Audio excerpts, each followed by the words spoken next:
Eyes open. Pricks. Many cold pricks. Dark grey sky. Roaring of falling water. It's so cold. Too cold. Turning her head, the woman's cheek rests on a dark, slick, solid stone. She attempts to focus, but between the haze of intense rainfall spinning vision, she can only make out wavering shadows of nothing distinguishable. Her lungs expand and lurch as pure bile spews out. A deep burn makes itself known with every breath she takes. Get up. A voice? A feeling. Orders. Teeth clench as she twists her bare torso and pushes up to her hands and knees. The stone ground is sharp against her skin, making any movement upon it incredibly uncomfortable. To compound the difficulty, the wet stone proves to be as slick as ice. After lifting herself to attempt a standing position, she immediately slips before a single step is made. Her back slams down into the ground with such force the air escapes her. Her mouth opens, but all it collects is drops of water. Lungs already burning, they squeeze in on themselves, paralysing the woman for a short while. Wind picks up, giving the already freezing cold a nasty bite. The woman wraps her arms around herself in vain to resist her intense shivers. Get up.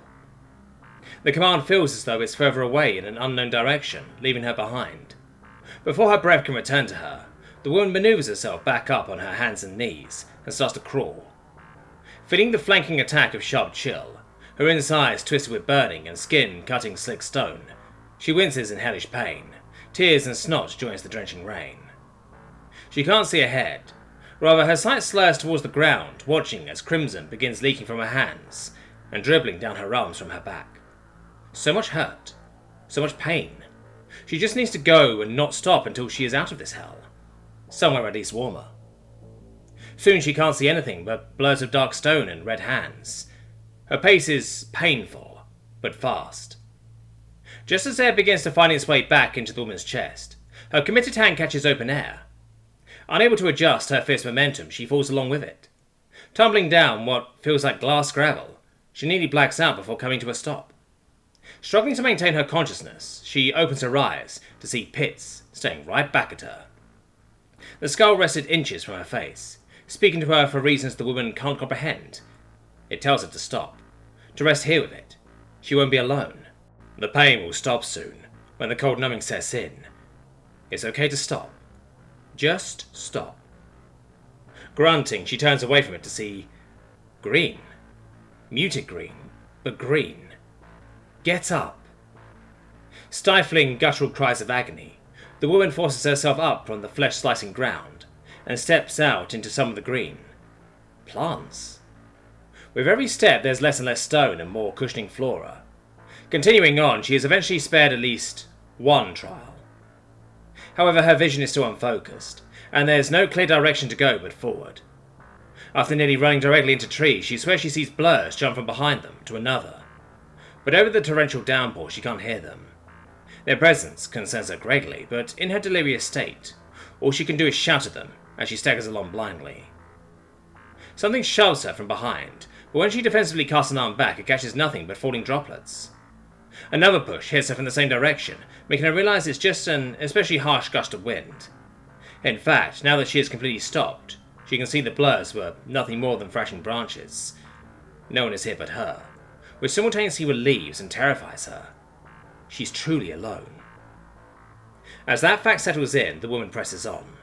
Her new body is whipped and thrashed at by lower branches as the foliage grows more dense. At least the biting wind itself is slightly warded off. The minor reprieve helps in bringing an internal calculating calm. Survival is the only priority in this moment, no matter what needs to be done, or how far she needs to go. The sky above cracks and rumbles, as if accepting that as a challenge in full confidence. Doubling down, the woman quickens her gait, still illogically committed to the direction she first set herself on. Her vision gradually improves in clarity, but her shivering begins to die down.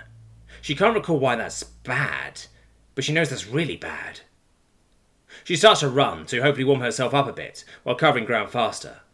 She trips up several times in the untamed wilderness, as deceptively deep pools of mud catch her. As soon as she believes she understands where to step, her foot cracks straight through a small rotting log that gives way into a seamlessly endless pit.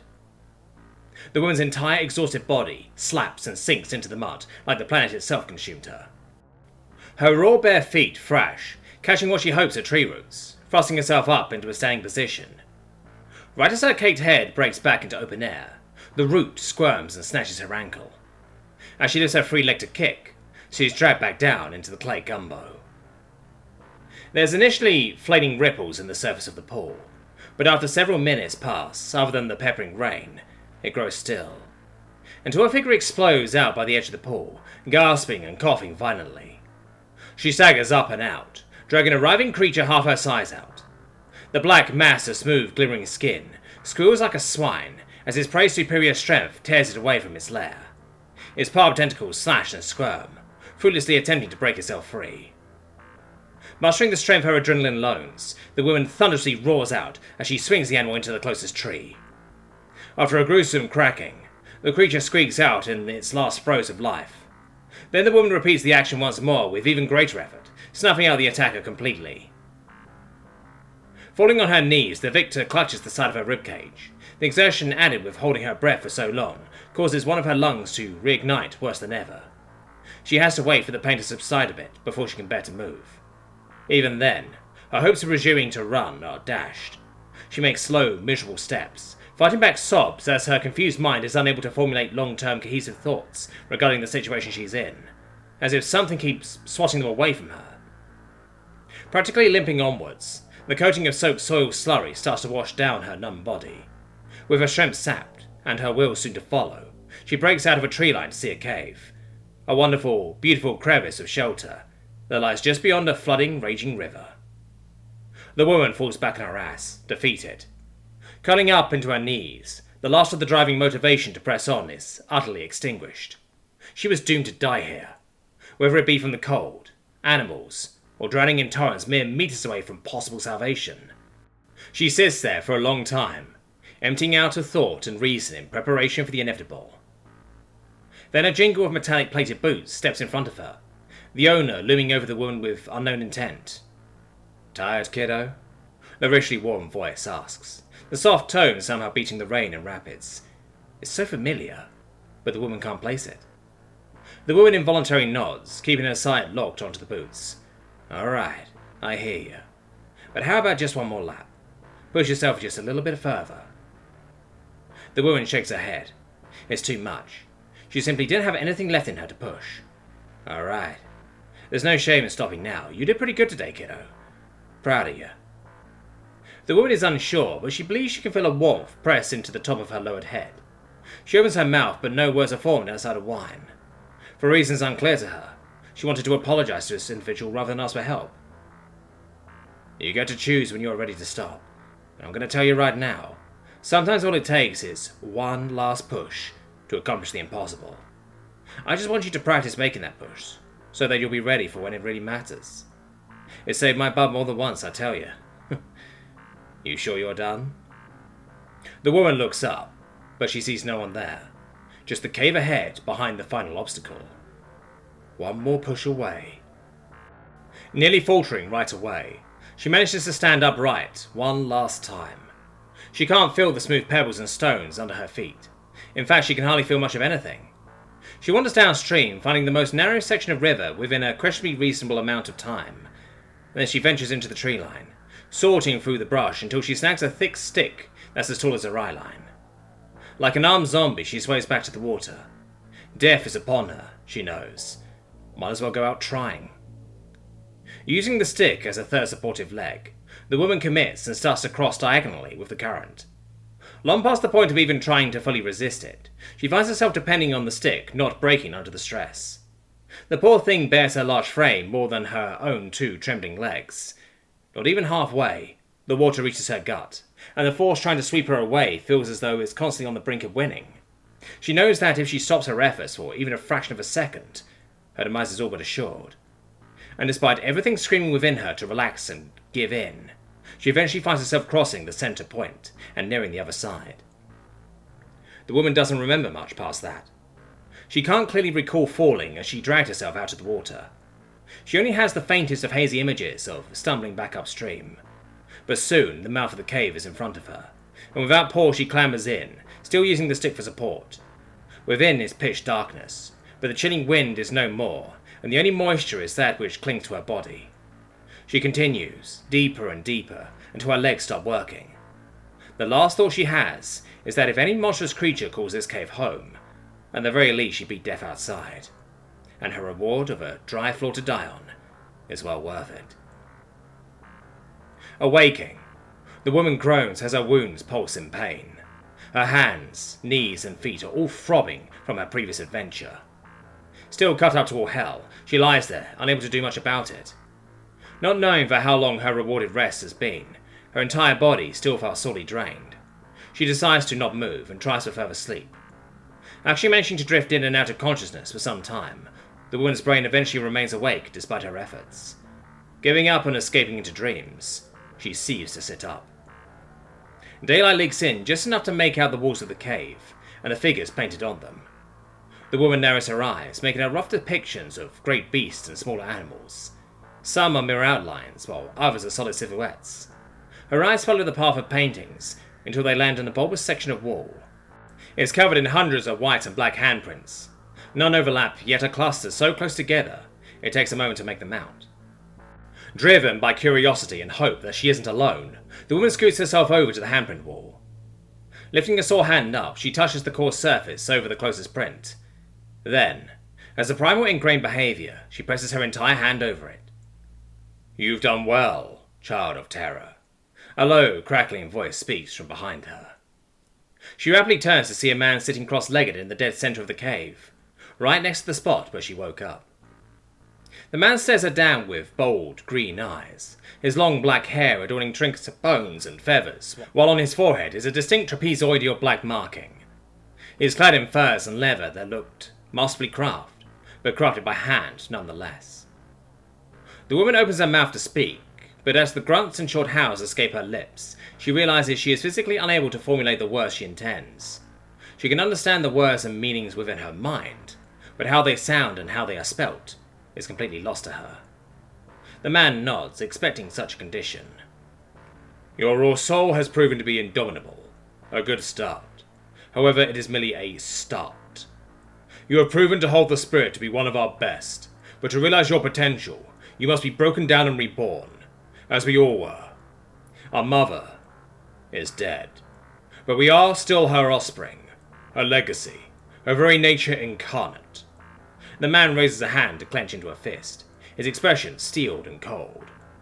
"The stars have made us as a people forget. Our history? Nothing more than echoes of stale memories. Before we were Terrans, we were humans. And before that, we were one of many great apes. Apes that conquered their death world by being molded by it. The result of which is what we need to become once again." The woman understands his words, and as she attempts to replicate them out loud, there's a mental barrier that prevents it. Angered from this, the woman eyes the man distrustfully. To this, he nods to the wall behind her. "Those are the markings of the reborn. If you survive your trials, you will join us, and you will be reborn anew, a rebirth into our oldest of ways. When the rest of our people die out, we will remain to bring us back from the brink. But this time we will remember our nature. We will remember who we are. The stars will not be our demise, I promise you, for they all will know of Terra's children, and truly fear us. Others who dwell in the stars deem us of equal standing to what they call Deathworlders. What those fools fail to realize is, we are the only true Deathworlders, for we are the only ones who fully embody what that means. Show them, Terran, and embrace who you really are." The man finishes before disappearing in the blink of the woman's eyes, as if he was nothing more than a vision. Perturbed from this encounter, the woman feels a sharp headache come over her. Reaching up to her head, she feels something small and smooth in her forehead.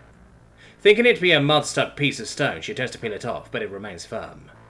To her great concern, it's not only connected to her skin, but the bone underneath as well. After the man's words and her current predicament, an even more troubling feeling sinks down into her gut. Who am I? As her mind offers no answers of any kind, she begins to look herself over in a panic. Her musculature is significant, and there are scars galore across most of her body parts. A fighter? A warrior? Her thoughts raced over who she was before coming here. Was this voluntary? Or had she been taken and dispensed? Growing desperate, she begins tugging at the thing on her forehead with great vigour, knowing full well it wasn't supposed to be there. However, it must have been entirely fused to her skull. As her nails dig into skin, it proved unhelpful. The only thing she accomplished was causing blood to drip down into her eyes. Aware enough to not further risk infection, she forces herself to get up and sorely venture her way back outside, where she remembers the running river. As she steps outside, she needs to shield her eyes from the bright sunshine. The still running, but thankfully far less monstrously aggravated river is there to greet her. The woman hurries over to the water's edge and begins washing herself, starting with her fresh self-induced heat cuts. As she does this, she stops. Her wavering reflection stares back at her with soiled red hair, a fair-sized strong nose and bright emerald narrow eyes. She can also see the mysterious addition to her forehead. To her dismay, it's a dark metal material in the shape of a trapezoid. Tearing her gaze away from that eyesore, she stares into her reflection, expecting answers to come to her. Perhaps a name, a scrap of identity. Unfortunately, there's nothing but a general familiarity of appearance. This is her. It makes sense in how she looks. She just needs a more sense of self, perhaps a temporary name for comfort. Looking herself over with the reflection carefully, she settles on a concept that's simple and easily recognizable for her. Red. Satisfied, Red then quickly begins to wash down the rest of her body, being especially careful around her still very tender wounds. Not the most ideal manner of cleanup, but for the moment it's what she has to work with. After all that, Red takes stock of her surroundings. She sees a dense forest where she emerged from and all around. The trees, as she recognized them as, have vibrant dark green leaves with a varied array of reddish barks. She then turns in place, noticing that other than her acquired stick was her only resource. Sure, she had shelter and a source of seemingly clean moving water. However, she wasn't fully confident in how safe it was to drink, especially after the recent flooding from the storm. Perhaps some exploring up and downstream is in order. It's then her gut rattles, having apparently not been fed in a long while. Sighing, Red starts heading back for her stick. If she is to survive, then she will have to get to work immediately. "Does the prospect truly unnerve you so, Meeky?" Nodra inquires somberly, as they struggle to keep pace with their companion through the dense forest. "Dearest bondmate, I've no clue why this proposal for relocating to a mountain village has you so determined. What is this truly about? What's so wrong with living in Topaya? The walls are sturdy and the soldiers well trained," Meeky responds, as she climbs up a fallen log. "Precisely, there's a reason for it to be so. The rise of demons has been unprecedented. More and more just keep showing up to terrorize and devour us. And villages like Topaya have seen the worst of it. Perhaps up in the mountains we can be safe," Nodrin explains, as they get up next to Meeky atop the log. Their bondmate turns to them, looking incredulously with her 4 yellow eyes. Those 4 beautiful orbs are what Nodrin loved about her when they first met back in the farming trays between their respective families. They recall it was their first time meeting Northlanders, in fact. First seeing her dark green skin, they could not help but think it was so different yet beautiful compared to their own cyan covering. Nodrin thanks the gods of the Sun Table every day that Meeky felt a similar fashion. Now they get to travel the world with her, on a grand adventure, until they find a place to call home. Meeky's eyes narrow at her bondmate staring, finding it humorously endearing. Whipping her long fur-tuft tipped tail across their face, she titters, exposing her perfectly kept pointed teeth. "Demons! Dearest, I adore you and your spiritual beliefs, but these demons are no doubt animals. Dangerous animals perhaps, but if villagers are encroaching on their territories, it only makes sense to notice more aggression. Once they are understood, I'm certain they'll be no more of a menace than a thane," Meeky assures, pressing a 4-clawed grasper on the side of her bondmate's neck, just below their air intake vents. "Meeky, thanes don't throw sharpened sticks," Nodrin points out, nervously. "All the more reason to understand them," Meeky deflects. "Besides, the mountains have been growing overcrowded and have little in the way of steam power engines." She turns away and resumes her lead through the forest. Nodrin shivers in defeat, understanding that once Meeky commits forward, there's little that can shift her path. "That storm a few days ago was a harsh one. The worst I've seen. Even the locals seemed concerned," Nodrin pipes up, deciding to change the conversation topic. "Agreed. I spoke with the Jarl regarding it earlier. They claim that every time a storm comes, it brings these demons with it. Meek responds, causing Nodrin to stop and stumble. Is that why we're out here? They exclaim. No, dearest. Not primarily, that is. I fully intend on foraging as I volunteered for, but I thought it a perfect chance to seek out the source of such rumors myself, the female explains. Meeky, regardless of what the demons are, this is incredibly dangerous. Perhaps, but we can't get answers if we don't search for them. I tried to dissuade you from coming along knowing. Meeky defends coyly. You know wherever you go I follow. That is what I promised you at our joining ceremony, Nodrin insists. I know, dearest.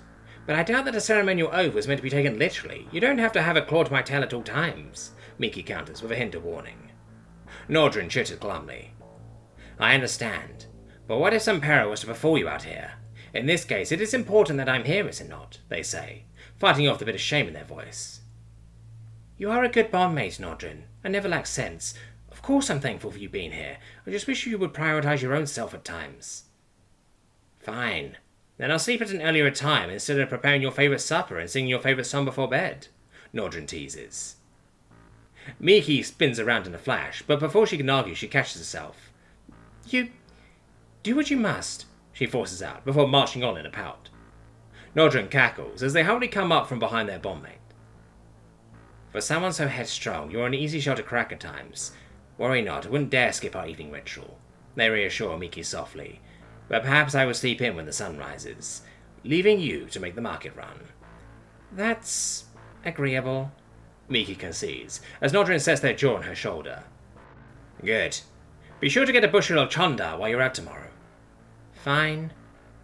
Thank you, dear, Nodrin says, before a loud knock echoes through the forest. Both Gretch jump and scan around for the source. What was that? Nodrin asks. A weakened branch perhaps fell off a tree from the storm? Meeky poses, also an edge. I honestly hope so. We should turn back in case it isn't that, Nodrin insists, taking their bondmate's grasper into their own. Meeky gently removed her grasper from Nodrin and unhorses the bow packed on her back. I'm going to check for certain. I believe that it came from near the Jilltown River. You don't have to join me if that's your wish, she informs. Meeky, very well. Lead on. Greatly quickening their pace, Nodrin trails close behind Meeky as they dash through the trees until the sounds of moving water is heard in their long pointed ears. Meeky stops, pressing a grasper to Nodrin's chest. She's looking down to the ground. What is it? Nodrin inquires, gleaning to where their bondmate's focus is. Oh, a tava pool. Good spotting. Certainly we want to get dragged down. Look!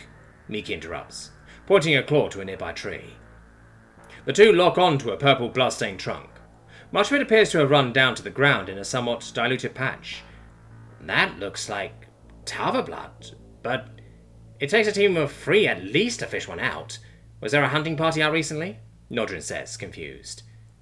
Not since the storm, and hunters use knives to slay tava, not trees, Meek replied, before sniffing the air only to cringe. Sulphur, she mumbles, before turning towards the direction of the river. As it comes into view, the scent of smoke and cooked flesh becomes clear. Then as the river comes into view, the smoke is seen. It wisps and drizzles out from the opening of a cave on the other side. Someone is out here? A traveller, perhaps? Did they get trapped out in the storm? Nodrin ponders aloud.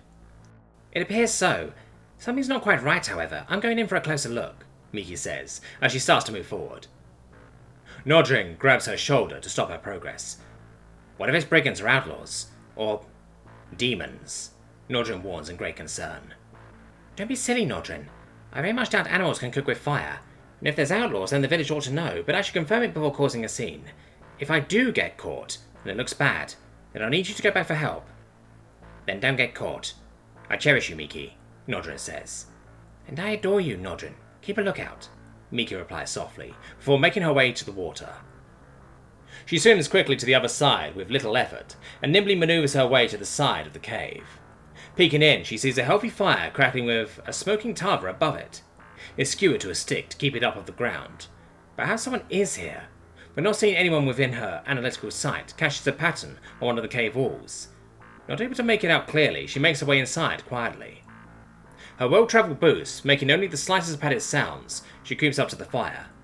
There's a stacked pile of wood close to it to encourage drying out, and there's an assortment of scattered rocks that are being chipped at. 2 selected rocks sit near the fire as if special from the rest. The Grat snatches them up to inspect. She smells each, recoiling slightly from the stench of sulphur. Flint and pyrite? Whoever is here is resourceful, she thinks, as she sets the rocks down right where she had found them. Meek then looks at the cooking tava to notice that it had already been cooked and partially eaten once before. Strange teeth marks cover half the dead animal and are seared over. Unable to make out much of anything else about it, Meek curiously turns to the bulging wall. Strange flowering shapes of black and white cover it. Perhaps this was an artist painting a field of flowers of some sort. No, wait, Meek thinks, as she approaches, noticing that each of the flowers held a very distinct shape. As she gets right up to it, she can make out some more details, such as the faint patterning of skin, and lack of brush marks. Slowly, Meek lifts up an open grasper towards herself, holding it up to one of the flowers side by side. Dread begins to sink into the young Grat. These are grasper prints, but not one of the Grats, and animals don't make art, or cook their prey. What this implies causes her insides to lurch. Another species of people? This is huge. Truly one of the greatest discoveries our kind has ever made, she thinks, feeling a tad dizzy. I must tell someone, this is incredible. Meek quickly backs away from the wall and hurries towards the exit, but she stops dead in her tracks. A hulking figure stands in the way, a long sharpened stick in one grasper, and a bundle of wood wrapped under its other arm. Green, gleaming eyes are set on Meek. How long's it been there? Was it watching this whole time? Had it purposely trapped her in here? Meek slowly claws for an arrow at her hip, but the creature releases a low, knowing grunt in warning. It knows what bows and arrows are, the Grat realizes, lifting her claws away from the projectiles. The creature's face distorts and twists as it makes odd noises, its speech sounding strained and uneasy. Do you understand me? Meek asks. The eyes of the unknown individual narrow in confusion, as it attempts its own speech again. The effort seemed to make it frustrated and angered.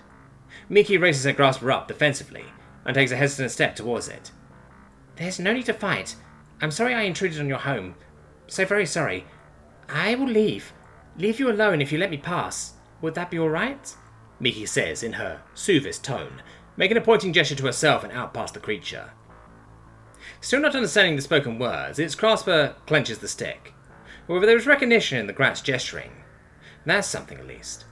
It glances back and returns to the Grat, causing its wild, reddish head fur to flutter, fully revealing a metallic gleam on its upper face. It remains in place as it drops the bundle of collected firewood.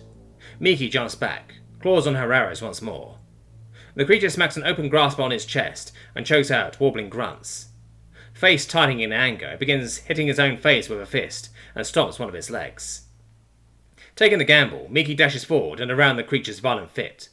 Panic strikes her as the two-heads taller beast reaches out for her. It's close as the pinkish-tan skin grazes her. Speed is thankfully more in her favour. The creature roars and lurches after her as she dashes to the river. Meek expects the thing to pursue her after crossing, but as she makes it into the tree line, she hears the distant barking and hollering of the creature. Hiding away behind a tree, she ventures to peek back. Through the brush, she witnesses the creature throwing rocks in absolute rage, but the rocks are thrown in complete random directions, and not to where she ran. Eventually it falls into a softer whimpering, as it sits itself at the cave's opening. It covers its face with a grasper before hitting at its forehead again. Nordrin had no doubt ran off to get help as soon as the creature had shown itself. Meek thinks on what to do next. If she informs the village of this new individual, they may jump to conclusions. Demons being set conclusions. Despite her initial intent to tell someone about this discovery and revelation, it dawns on her that perhaps a more hands-on approach is required. The creature was terrifying and seemingly prone to violence, but it could have hurt her at any moment. It wants something for her. Meek's eyes fall onto her quiver of arrows. It might just want what I have, she whispers thoughtfully. If so, then this all might have been a big misunderstanding. They didn't share language, but perhaps gesturing may prove effective. An epiphany strikes Meek then. Not only could this be the grand, wondrous adventure she had been searching for, but she may have the opportunity to change her entire world, depending on what she decides on next. With a nod, she commits herself to study and possibly communicate with this creature. If there's another species like her sharing this world, it is one of the most important to start things off with a measured touch, which begins with chasing and stopping her bondmate from stirring up the nearby village to start a demon hunt.